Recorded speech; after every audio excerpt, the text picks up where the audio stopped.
right. We got that intro puts me into a trance. I don't know. Well, the normal intro got a copyright claim, so I had to, which is dumb because it's through Restream, which means it's a bogus claim. This is now a psychedelic cast. So I fought against it. We'll see what happens. Nathan's in the background now. I literally just grabbed him. He's being a little weird the last day or so. Hope he's okay. Hope he's okay too. Yeah, he's getting older. Hey everybody, welcome everybody. We're gonna get right into this because we're a couple minutes late, and then we still have to kind of end on time. So it should be a short show. I think we'll be fine. It'll be great. It's still the best show that you can watch, so it doesn't matter. Yes. All right, let's do it. All right. Oh, wait. Someone told me there's going to be a new Roadcaster. Who told you that? Someone in my live stream. Yes, let me look at this up. Hold on. I just realized I wanted to look it up. Roadcaster 2. Oh, what is it? Roadcaster Pro 2? Is that a thing? Or someone... Oh, wait. No, that's the old one. What are you talking about? Roadcaster Pro... Wait. Is that something else? No, wait. I just want to make sure that there's not going to be V2. Oh, there is a V2. Wait, what? What? That looks just like the one we already have. What's the difference? Oh, that was from 2020. No, I don't know what people are talking about. Anyway, who cares? I searched on YouTube and it came up second. So today's starting off great. I searched for this video on YouTube and it came up second after a video of the cast of Inspector Gadget. All right, let's do it. Gadget cast starting off in 3, 2, 1, record.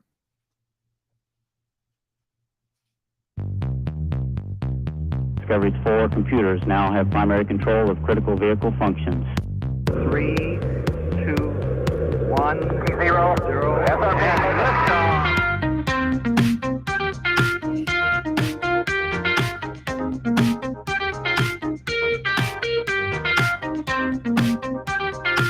Hello, everyone, and welcome to another episode of the Gadget Cast. My name is Gregory McFadden, joined always with my co-host Travis M.C.P. Space travel. That's right. All you got to say is space travel. Anyway, back at another Gadget Cast. Same bat time. Well, almost same bat time. Same bat channel, at least. Yes. Yes, indeed. Mm-hmm, mm-hmm. All the things that Travis said, I can co-sign it. Yeah, going to be a short show today. I'm just getting into the things. Don't tell them it's going to be a short show. Well, I mean, what are we really talking about? Unlike, we don't force these things. Like some people, I just need to get in, Greg. Yeah, look at that. Rebecca's reminding you. Well, Rebecca, I was just testing the audience to see if they pay attention to the intros. That's what I was doing. Looks like multiple people in chat are saying they did recognize. So yeah, well, listen, I must do follow-up from the last show. Uh-oh. Last show. I must do Are you talking about Severance? No. Oh. Well, I did see Severance. But I now know Severance. We still maybe have to do an episode about Severance. Yeah, we do. But go ahead. I said that I was waiting for a monitor to arrive, which is actually a 42-inch OLED TV. And you've been talking about this for like a year. Yeah, for a whole year. And it finally came. I finally hooked it up, which is actually why I was a little late today, because I had some issues with my setup, of course, when you change something. So I had to rejigger it. Mm-hmm. But I am now broadcasting off the biggest monitor I've ever used in my entire life. It is quite an experience. Some people were actually using, the reason why I got this idea is because some people were using the 48-inch monitor as a main monitor. And this is 42 inches.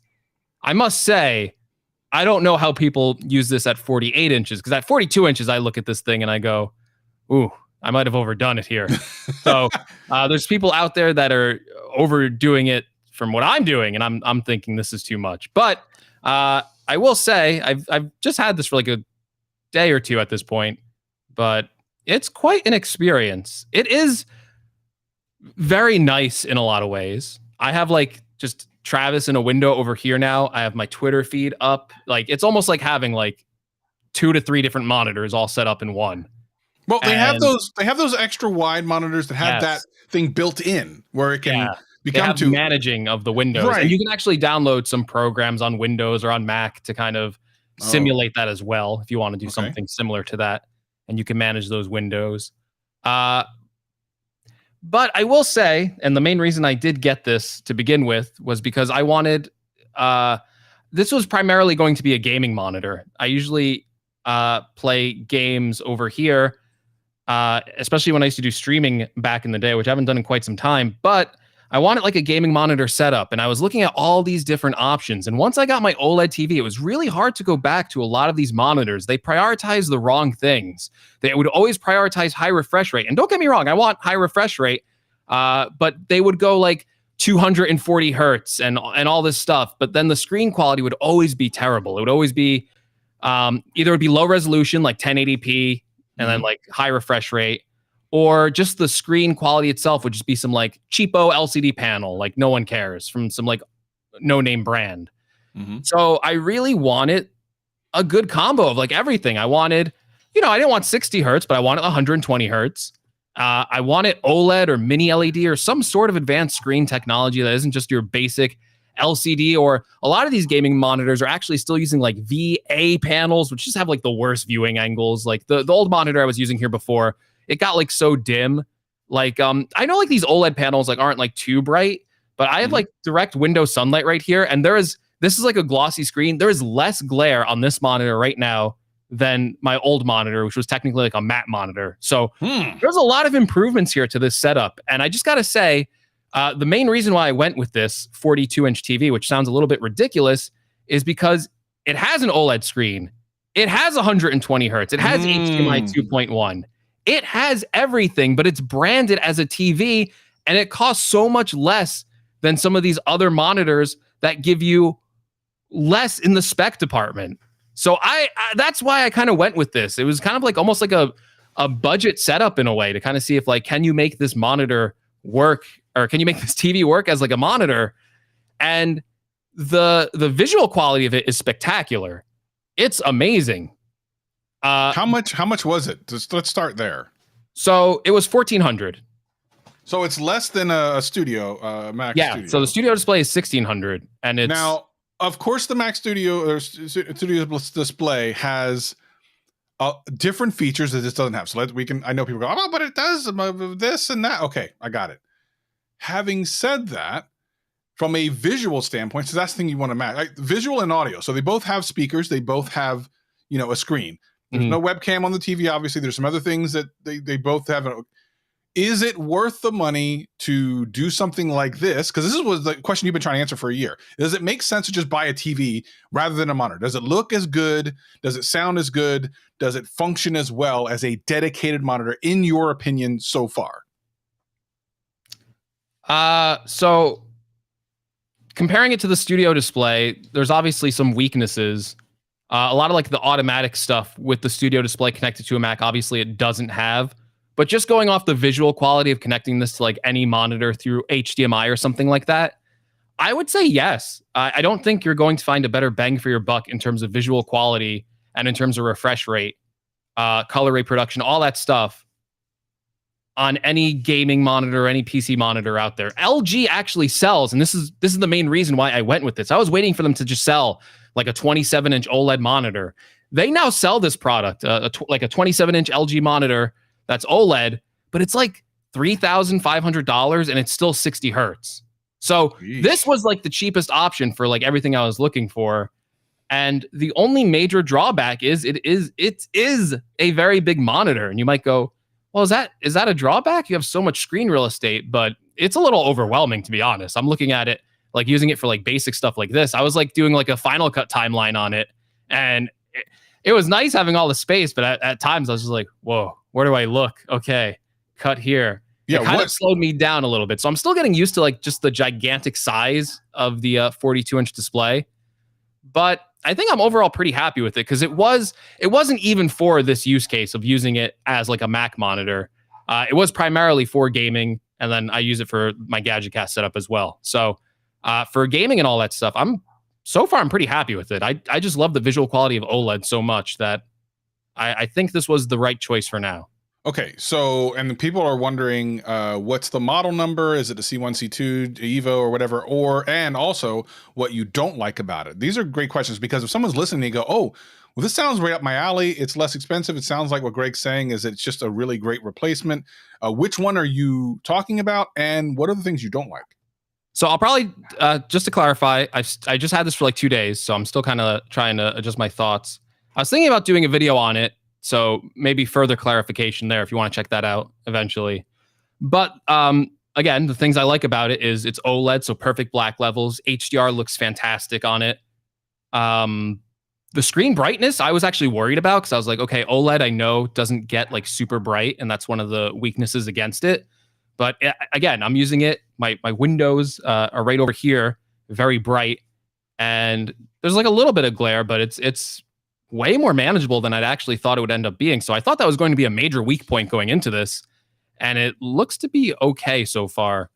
The things I don't like about it is the size. Again, I really wish it was just like a little bit smaller, like 38-inch maybe I think would be a little bit more manageable. Because if I'm gaming and stuff, I can go back like here. But if I'm using it like as a regular monitor, I'm like mostly up here, and then it's kind of like I can't see like all the display at once. I kind of got to focus on like one area. So it's almost like you have to train yourself to use it as like a multiple monitor setup rather than just one monitor. So that's something I don't like about it. As a Mac user, there's a lot of weaknesses to using this as a monitor, and that would be primarily that there's no Thunderbolt connection, which is the best interface to use a monitor with a Mac to get everything kind of synced up. And I have to run this through HDMI. And then a big drawback for the Mac right now is the HDMI ports on all the Macs are not 2.1 ports. So even though this is a 4K 120 hertz display, the Mac can only drive it at 4K 60 hertz. So it can't even get the full 120 hertz. So even if you're thinking, okay, this sounds like a way better display than the studio display, I'll be able to get 4K and 120 hertz, you technically still cannot get that on a Mac. You'd be fine probably on a Windows PC or something like that if you have like the 2.1 for HDMI, but the Mac does not have that yet. Interesting.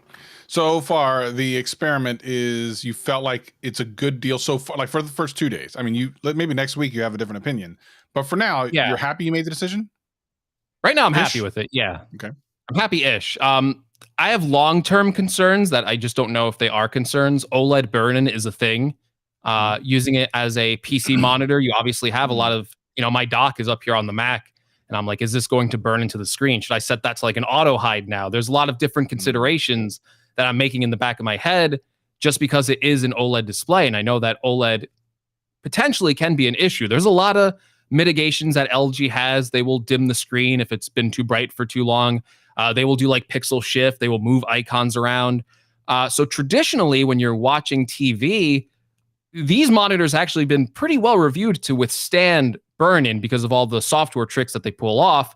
But using it as a monitor is one step above. And also for gaming too, there's a lot of times where there's just like a static HUD in one place at all times. So that could potentially be an issue as I use this for gaming and as a monitor setup, but those are just kind of concerns for future. I don't know if that will actually play out. Yeah, I feel like if you are mainly use it for gaming and video watching and stuff like that, it sounds like the perfect setup. And with a little bit of mixed, maybe browsing, maybe some social media or something like that. But from a production standpoint, have you tried anything like the Final Cut or anything like that on it to see how you feel about it in that way? Yeah, I tried Final Cut on it, and it was an okay experience. Like I said, it was just like a big timeline. I liked having, so there's like a lot of like different tools in Final Cut. Say if you're doing like a, what do you call it? I'm blanking on the name now. If you're trying to correct your color, you can like pull up all these different like charts, like the Luma charts.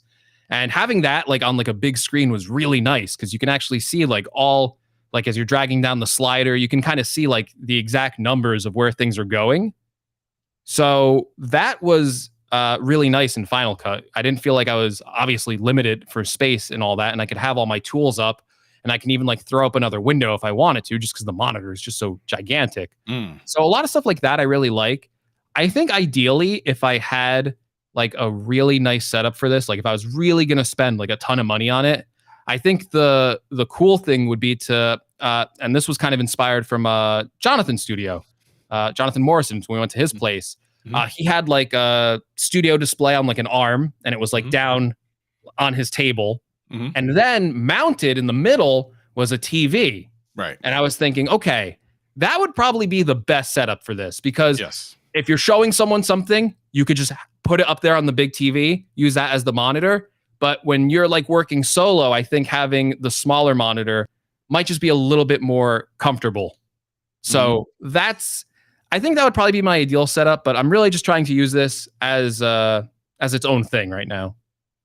Gotcha. All right. Well, cool. So that's the experiment of Greg. He's been talking about it for about a year, so I'm glad you're into that. We'll find out more about that next week. A couple of things we want to hop on. Do we want to do iOS first or like this VR? I think the VR thing's gonna be super quick because I don't know what. I mean, we've talked about VR here and it's been slightly controversial. We even did an entire episode about VR. We did an entire episode in VR. Hated it. to mixed reviews. I loved it. I had fun. I still do. I actually do meetings on the regular in VR. I think it's great using the Oculus Quest 2. But if Apple does get into it, it'll be interesting. I think as we talk about a lot of times, regardless of whether or not you like Apple, you have to admit that when they do something, they kind of legitimize it. And if they get into VR, it will legitimize VR and it will make it interesting. A lot more software developers want to be getting into it and kind of supporting it. There's already a pretty darn good selection of VR content out there, but especially with like Metaverse and Facebook being a part of all that. So the money behind it is significant. But if Apple got behind it, we're talking some pretty interesting things that could happen. So what do we hear the latest about Apple VR? Well, apparently the big thing about Apple VR is it might be announced pretty soon, according to all these last minute rumors that are coming out saying that Apple's basically showing it off to like their board of directors, which pretty much says it's in the final stages of whatever is being done with it. If they're actually showing it off to people that don't even work on the project, Apple's so secretive as a company that they will like literally keep secrets from their own teams who you know, they don't even want their own employees to know about the projects that they're working on. So if they're showing it off to people on like the board, that is a significant step forward of this thing is ready to be announced maybe at WWDC at this point, which would make sense because they're going to need a lot of developers on board to start making applications for this. So even if they're not ready to sell this, the move that Apple usually does when they have a new product, like the iPhone, like the Apple Watch, is they will show this off months in advance before they sell it to you. So they can start getting developers on board to start making stuff for it, which is going to be very, very important in VR. They're going to need content. I don't think they could do it themselves. If it's a VR headset, they are going to need games on it. They're going to need a lot of developer support.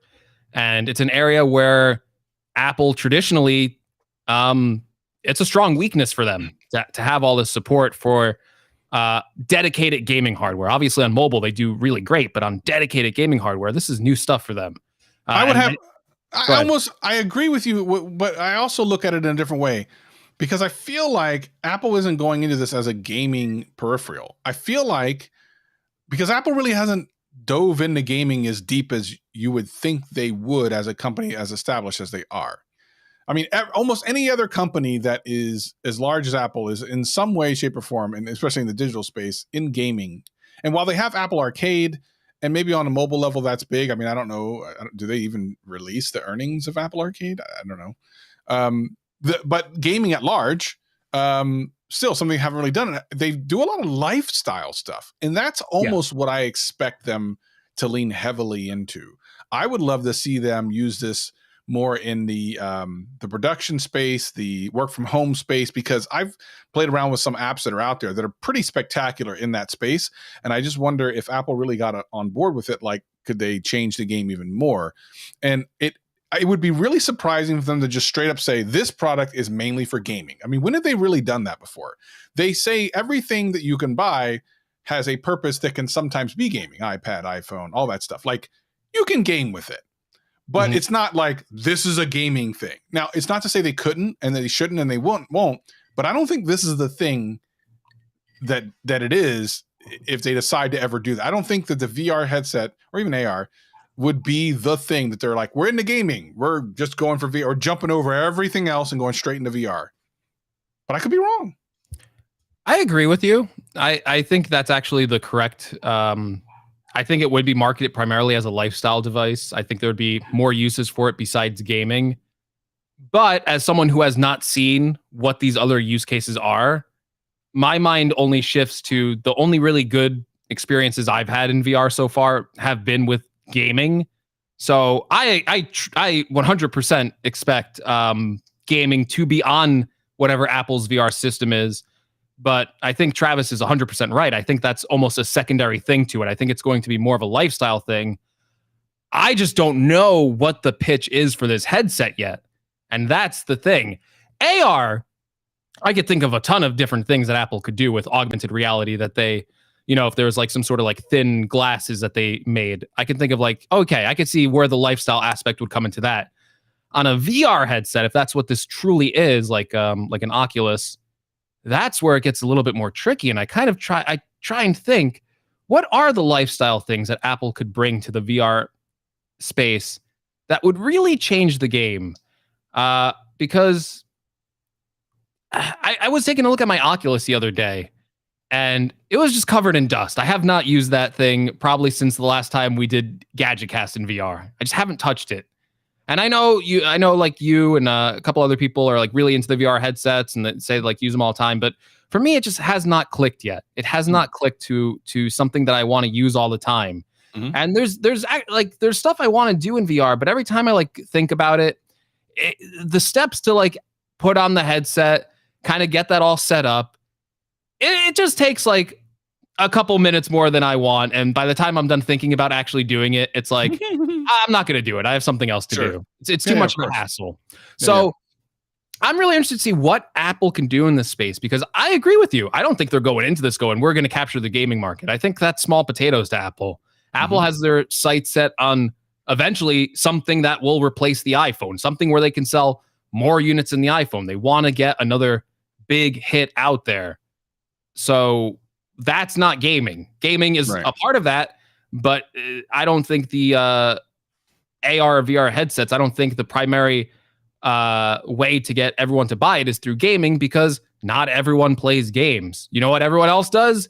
They work. So maybe this is like how now Meta, formerly Facebook, is leaning into VR by doing workplace stuff. I don't know. But that doesn't sound enticing as a consumer of, let me go buy this headset for work. So I'm looking forward to them unveiling it, because then I think we get a clearer picture of what the story is for this device.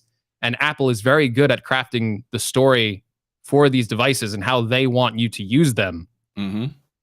And I also think, just based on Apple Silicon and the way that Apple sells these products, this will not be a $300 Oculus device.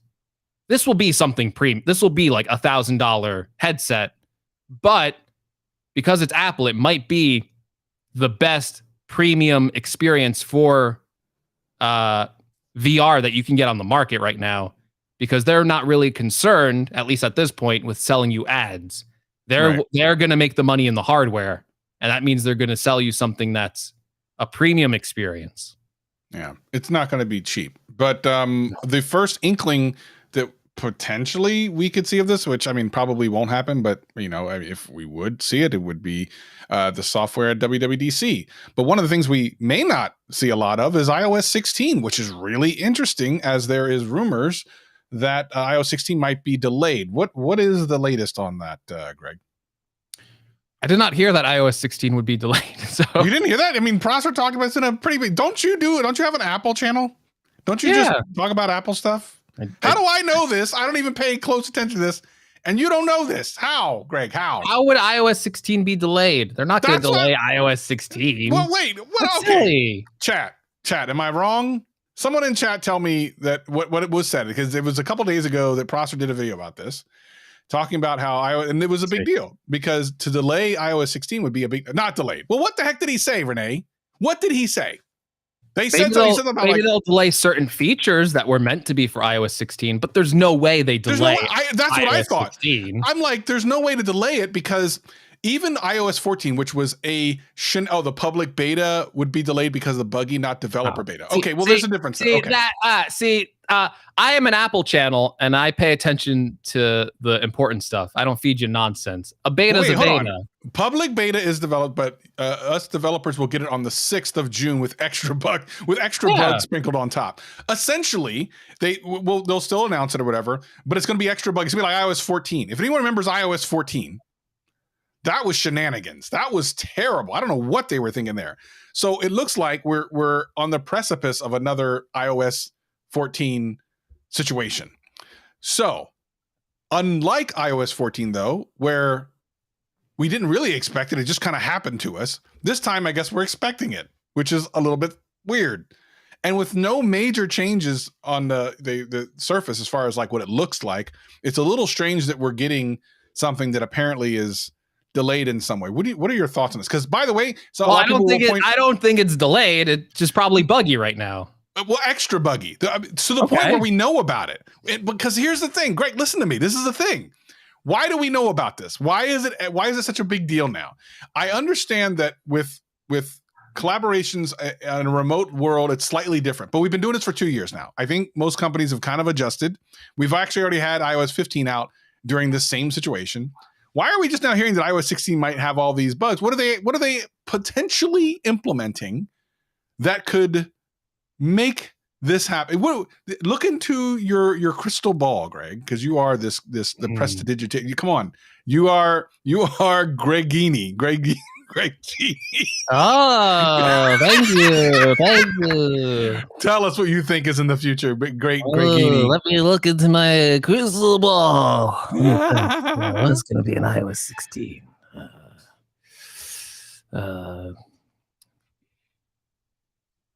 Virtual reality. A toaster, an iOS connected toaster running with an M1 chip. This is my prediction. By the way, where's the M2? Probably at the end of this year, right? End of this year. Based on what? The A15 potentially? Yeah. Why not just make it based on A60? Maybe they will. Maybe they'll skip it and just go, you know what? It's too much. I was thinking about that. I was thinking about that just the other day, which is silly because I don't think about these things. But I literally, when I was driving, think about this. Why don't they just make it based? If it's gonna be a while from now, and this is obviously easier said than done. But if you kind of know it's going to be delayed, why even bother going backwards to A15? Why not make it based on A16? Just because when the M1 came out, it was based on what was essentially the current hardware of the time. If they were to release the M2 as the A16 is already out, you're basing it on technology that's over a year old. I understand delays have happened, but like at that point, wouldn't you just say, okay, look, let's just move forward? I mean, I don't know. I mean, is that the way you feel, or do you feel like, nah, 15 is good enough? I mean, I'm sure 15 is good enough, but I think if it is really going to be released by the end of this year, why not just base it off the current chip that's being developed? And maybe they are doing that with all the shortages going on. Maybe they're stockpiling it. We heard rumors that the iPhone 14, the regular one's going to just be using an A15 chip, and that might have to do with shortages too. Sure. So maybe that's also part of the strategy of, hey, we need to make a lot of these chips. The M2 is going to be based on the A16 chip. We're not going to have enough of these A16s to put in the regular iPhone 14. So we will reuse the A15 chip for that, move what would be the M2, which was going to be based on the A15, move that over to the A16. And that might be some of the stuff they're working on because everything's all crazy with the supply chain. So I think that makes a ton of sense.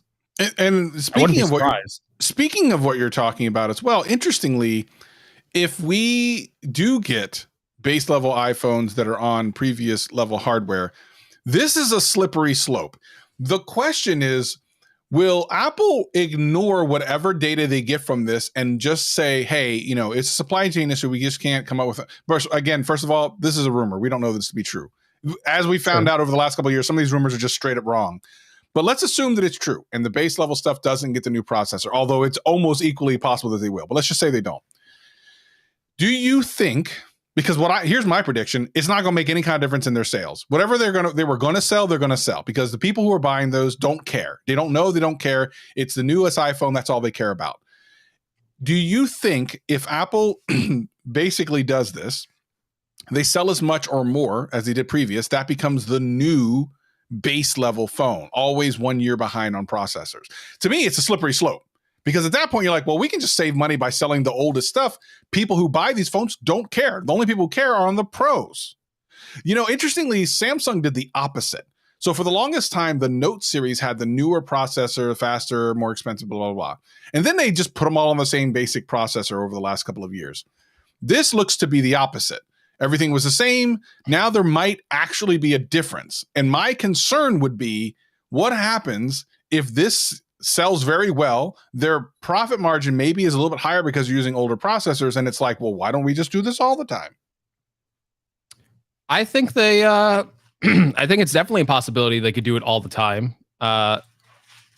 Number one, we have tech reviewers every year going, why did they even bother making a faster chip? It's not like my iPhone was slow. So that already plays into the narrative of, we don't have to release a faster chip for the basic iPhone. It's fast enough. And it is, even if they don't replace it with an A16, the A15 is still going to beat out whatever Qualcomm's putting out that year, probably. So they're still way ahead. They have some wiggle room to do this. I think ultimately for Apple, if they're going to continue to pursue this strategy, it is whatever makes them the most money and makes the most sense. There is a possibility that when the supply chain clears up, when everything gets back to normal, that when they make the A17 chip, if we're in that spot where everything goes back to normal, maybe it's more economic just to make a bunch of A17 chips and not worry about an older manufacturing line. That's also a strong possibility. That it's just makes more sense to make a bunch of A17 chips and put those all into the phone. So I could definitely see this being a strategy. It does help separate the Pro lineup too. If people actually get mad about the A15 chip being in the normal phone, they're just going to buy a Pro phone. And that's a win for Apple, because now they're spending more money to get the latest chip. So ultimately, I think they could continue to pursue the strategy. And I think, well, I really don't like the strategy. I always liked that they had the same chips, because every year you would just tell the people, well, same power, doesn't matter there. Pick on camera or size or something like that. So that was very easy for iPhones. Putting in different chips makes it a little harder if there's new features tied to that chip. But in terms of overall speed, it is true that we've been saying for a few years now, well, it's like, well, A12 was fast, A13 was fast, the 14 was fast, the 15 was fast, the 16 was fast. I just wonder, if they choose to keep the A15 chip for this, does that mean it does, like, is there a time where a software update happens, and because the Pro phones had an A16 chip, they get to move up a year, and because you picked one of the normal iPhones, well, you're left behind that year? That would be the major area of concern to me from a customer stand base. In fairness, that would still be many years away, and you'd probably want to move on. Sure. But to your point, it would also be one of the first times in mobile history where the same model would literally get different software support. It would be weird. I think for most consumers, I think they wouldn't even notice if it was an A15 in there. Yeah.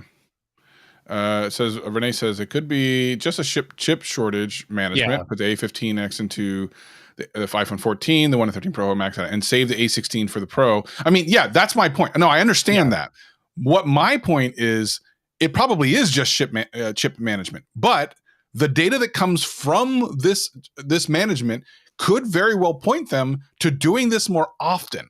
And that's kind of what I was asking Greg. It's like, I totally understand it's a management thing, but once it happens, then what? And I think that's the interesting question. And to Renee's point, the Pro iPhones do technically have already kind of a better chip. They have like an extra GPU core. I think, yeah. I also think that if Apple is going to do this move with the A16, if they are going to put the Pro A15 chip into this year's, I kind of think Apple will market the normal iPhone as A16. And maybe they will give the Pro phones a different name for the chip. I kind of Just a feel like marketing that feels like Apple. Like they would go, we're going to take this A15 chip with the extra GPU core. We're going to call it the A16 now.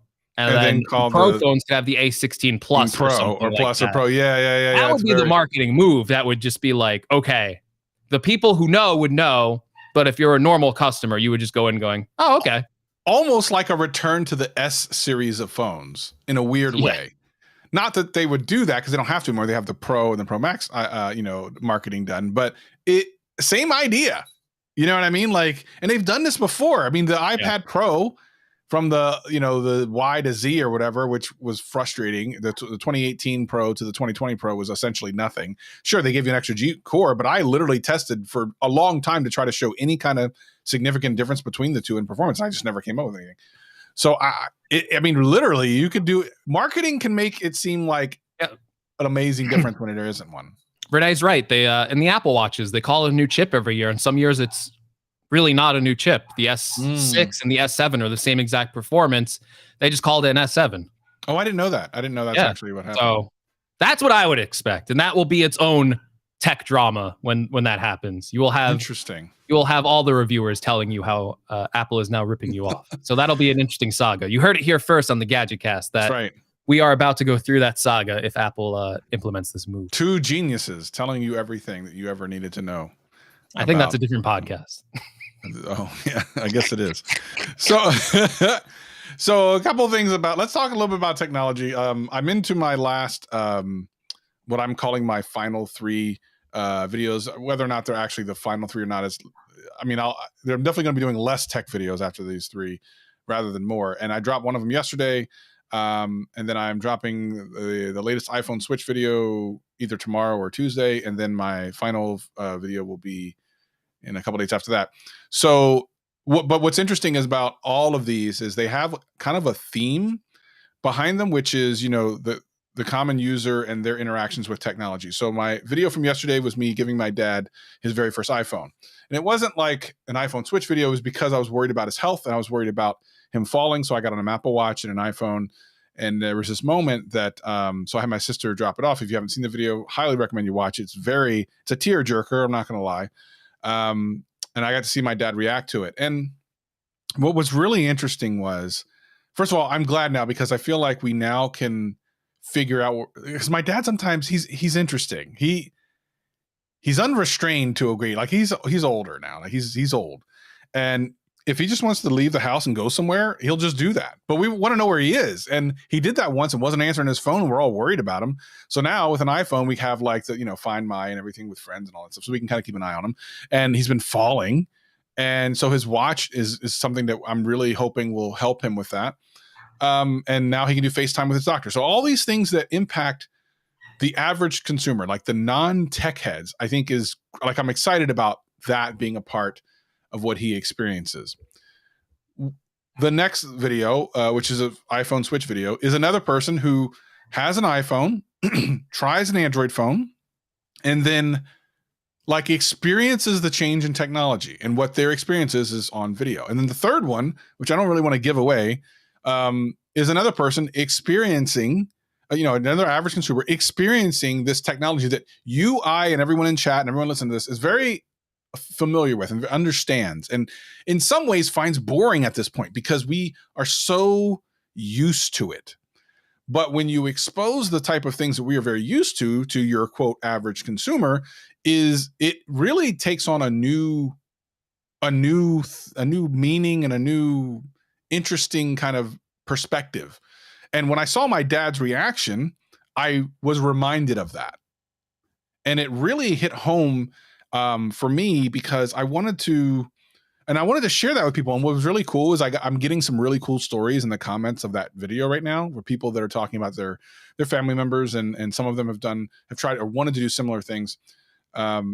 But I feel like technology, there's a lot of talk in tech YouTube. Tech YouTube's going down, and people don't, think tech is boring. I think that tech is boring to us because we're jaded and we're used to it.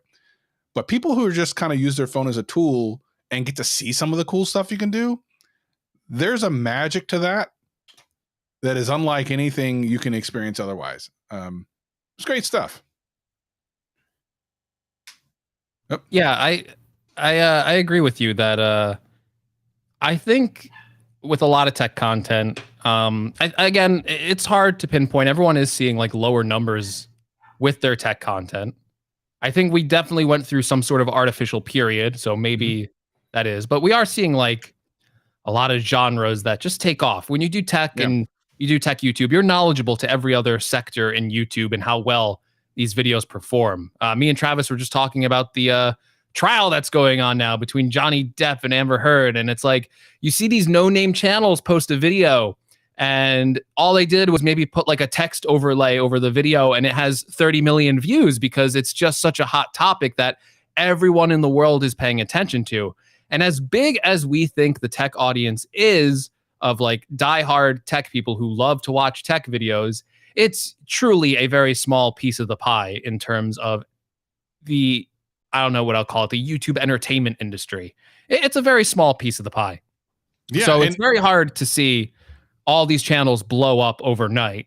Yes. Just because it is it's I think tech is not for people who have an ego, and I think me and Travis have big egos, so it's we do. I think we kind of do.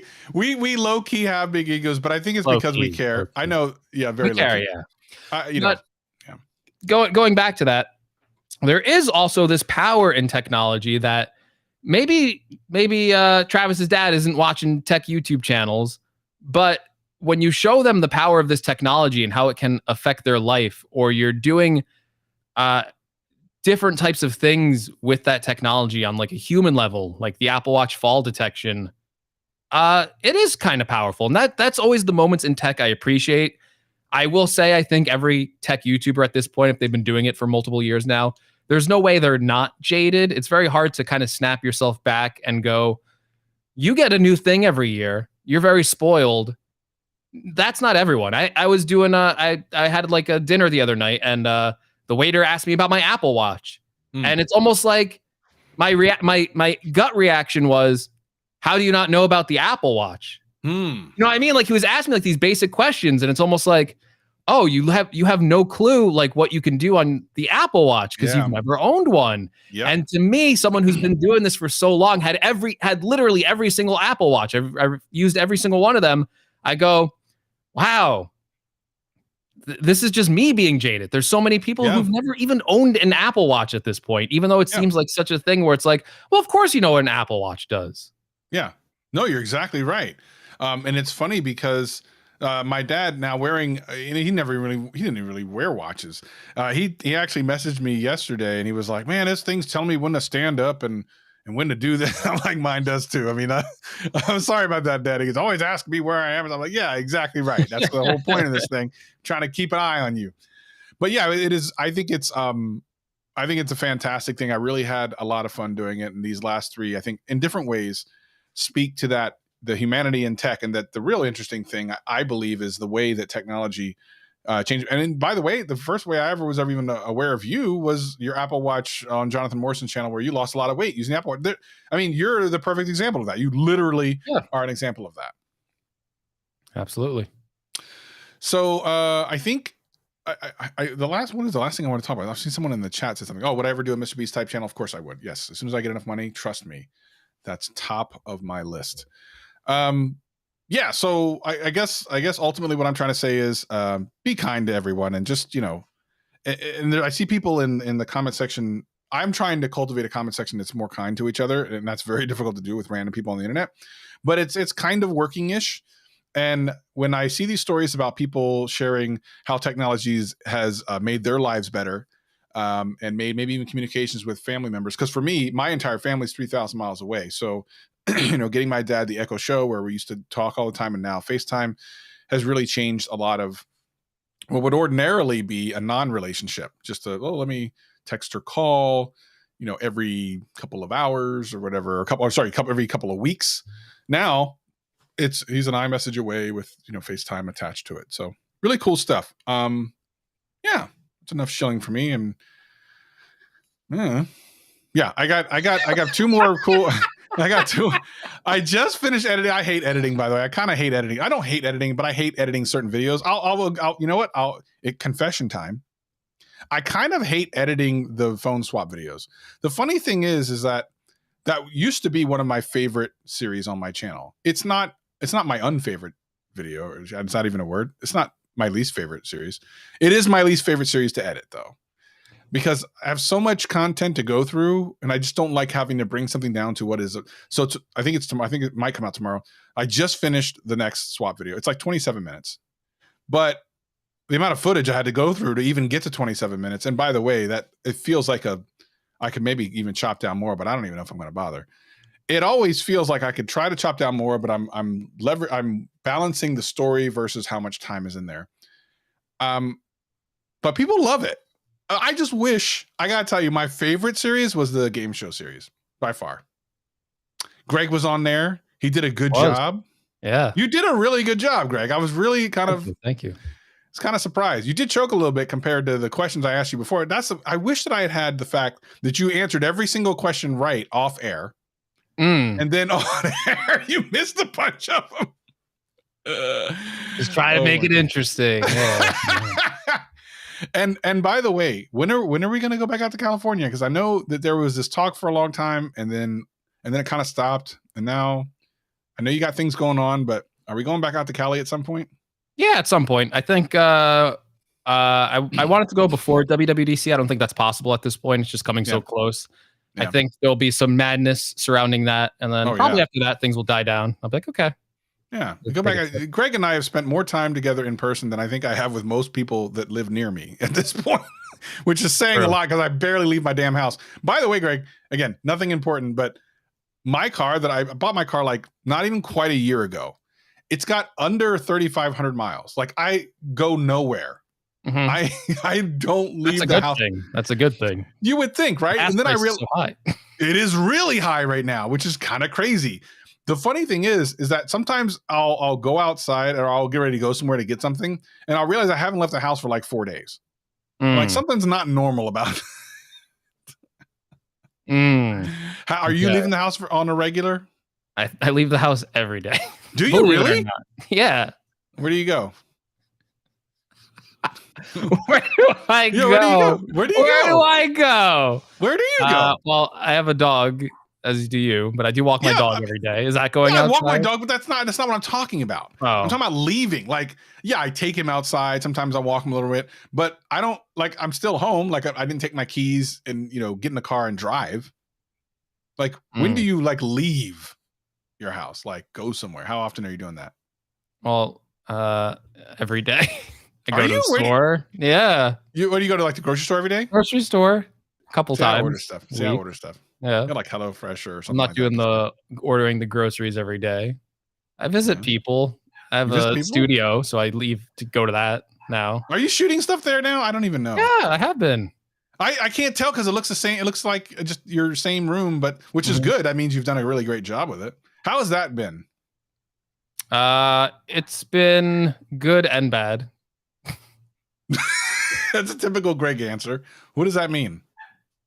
It's good to have a dedicated space because I feel like once I get there, I'm like ready to work, and I feel like there's less distractions. But there are days where I don't want to leave, and I've just become like very comfortable to the point where if it's like raining out, I'm like, maybe I won't go in and work today. I'll just stay home.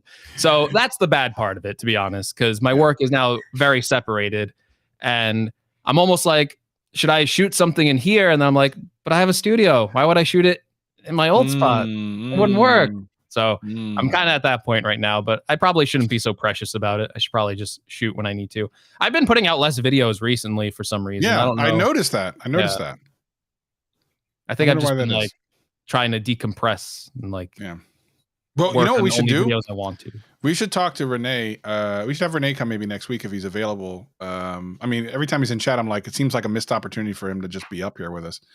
But I'd love to talk to him because he kind of is doing some new angle of content on his channel. I'd be really interested to talk to him about that process and what he thinks about it and stuff. I don't know. Did you see that last one he did? It's pretty cool. About the iPod and how it died and stuff. The iPod death. I did see that. Really, really cool little video. So I'm curious about that. Maybe we'll see if Renee has time next week to join us and talk us through that. Anywho, I got to finish this video that literally is either, I think it's coming out tomorrow. And then Greg has to, I don't know what he's doing. What Greg, what do you do after GadgetCast? What do you literally do? Literally, what do you do when you leave here? It's so uncomfortable. You want to know where I'm going? You want to know literally what I do. after Yes. Yes.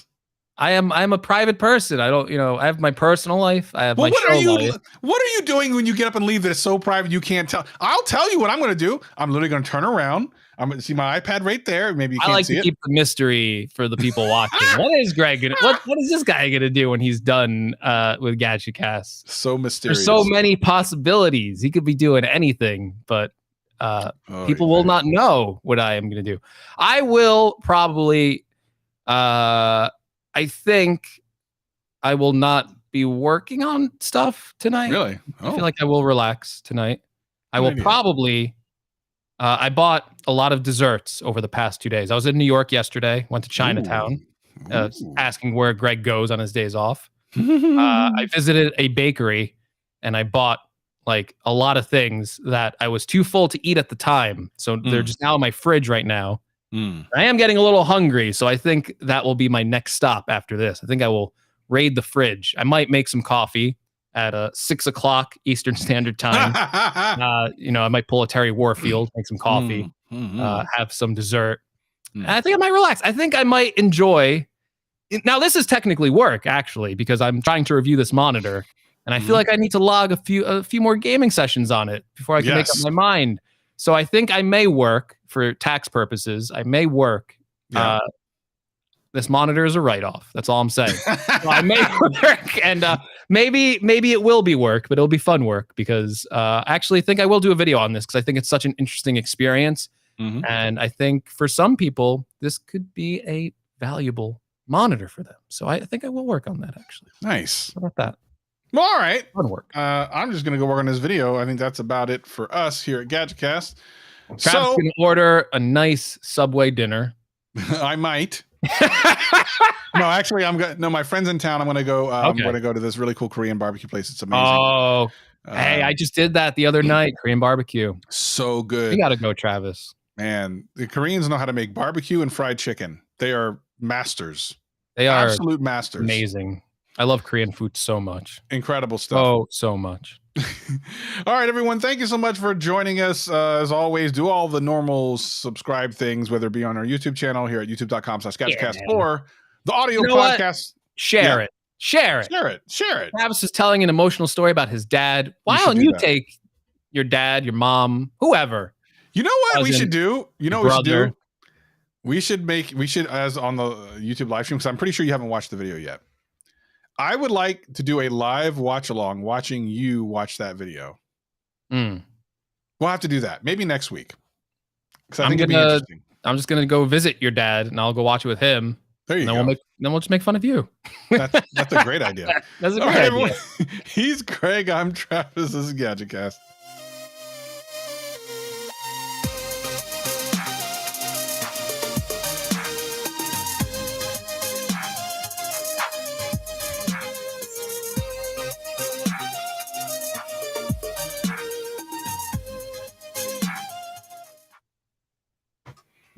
Yay. All right, Nathan keeps running around, making me nervous. Nathan keeps leaving the room. All right, well, everyone, thank you so much for joining us. We will see you hopefully next week. Make sure to check out the channels as we continue to release this fire content that we release. Fire. There's a good amount of viewers live today. Oh, you're good. Pretty happy about it. All right, everyone, we'll see